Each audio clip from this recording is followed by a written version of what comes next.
अब महाराज का पावन प्रसंग आ रहा है।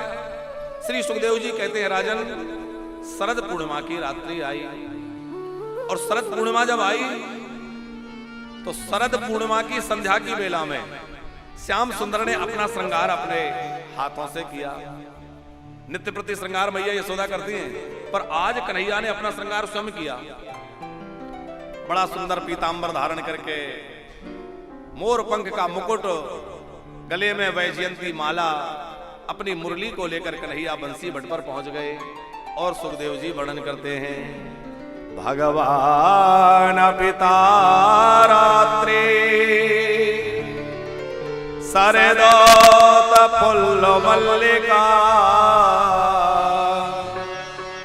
बीक्षर मनस चक्रे योग माया मोपास्त्रता भगवान पिता रात्रि। वह रात्रियां प्रकट हुई, बहुवचन का प्रयोग है, वह रात्रियां, ता रात्रि। कौन सी रात्रियां?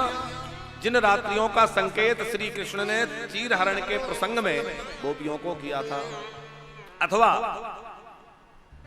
यहां स्वामी अखंडानंद सरस्वती जी एक भाव देते हैं, वो कहते हैं कि पूरे कल्प में जितनी रात्रियां होती हैं, तारात्रि का अभिप्राय यहां है कि जितने कल्प भर की रात्रियां होती हैं, वो सारी की सारी रात्रियां जो है कृष्ण दर्शन के लिए आ गई। और उस शरद पूर्णिमा की रात्रि में वो सब रात्रियों का समावेश हो गया।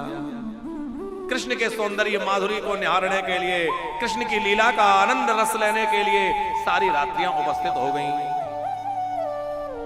लेकिन आरंभ हो रहा है भगवान शब्द से। जो लीला कर रहा है, नाच रहा है, वो कोई और नहीं है, ये मत भूलना राजन, वो भगवान है, वो परमात्मा है। सरदोत फुल्ल मल्लिका, श्री कृष्ण ने देखा कि ब्रज का जो सौंदर्य है वो अद्भुत है। बड़ी सुंदर यमुना जी प्रवाहित हो रही हैं, जिनकी सुंदर लहरें मन को मोहित करने वाली हैं। वृक्षों में सुंदर पुष्प खिले हुए हैं, फल लदे हुए हैं, मयूर नृत्य कर रहे हैं, कोयल आदि बोल रहे हैं, हंस, सारस, चकवा, चकवी आदि बहुत सुंदर बोली बोल रहे हैं। ऐसा सुंदर दिव्य वातावरण प्रकट हो गया कि जिसको देख करके श्री कृष्ण का मन भी उसकी ओर खींचने लगा। यद्यपि श्री कृष्ण का मन कहीं नहीं खिंचता। क्यों नहीं खिंचता? क्योंकि श्री कृष्ण के मन है ही नहीं। वेद उनको अमना कहते हैं, उनको मन नहीं है।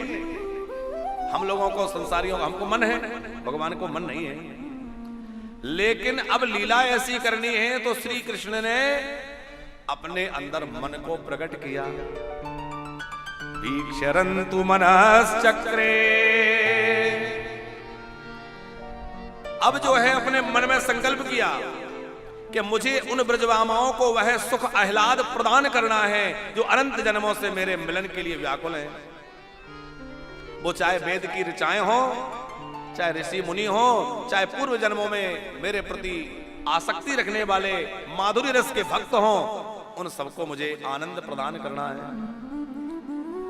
तो देखो, हम लोग जिस वृंदावन का दर्शन कर रहे हैं, ये वृंदावन तो वृंदावन है ही, कोई अलग तो वृंदावन है नहीं, लेकिन ये हमें बाहरी रूप दिख रहा है।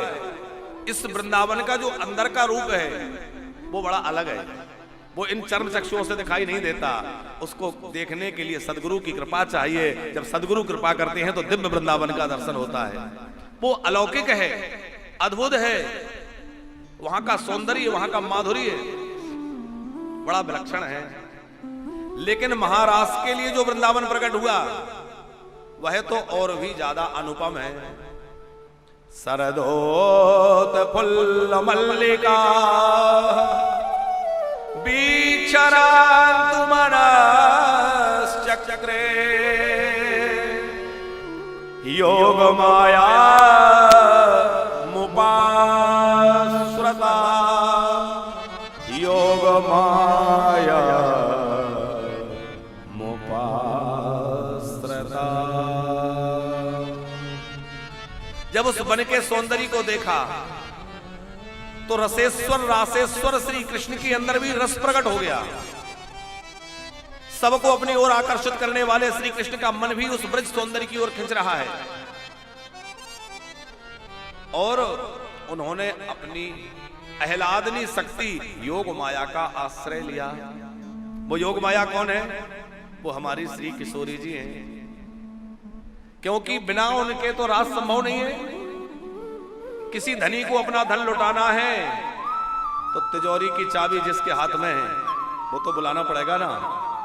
उस आनंद धन को लुटाने वाली तो हमारी किशोरी जी श्री राधा रानी है। पहले उनका स्मरण किया, उनके बिना राज संभव नहीं है। योग माया मुपाश्रता। देखो ठाकुर जी तो कभी कभी जीव के अंदर योग्यता और अयोग्यता का विचार भी करते हैं। इसके अंदर मेरे प्राप्ति की योग्यता है कि नहीं है।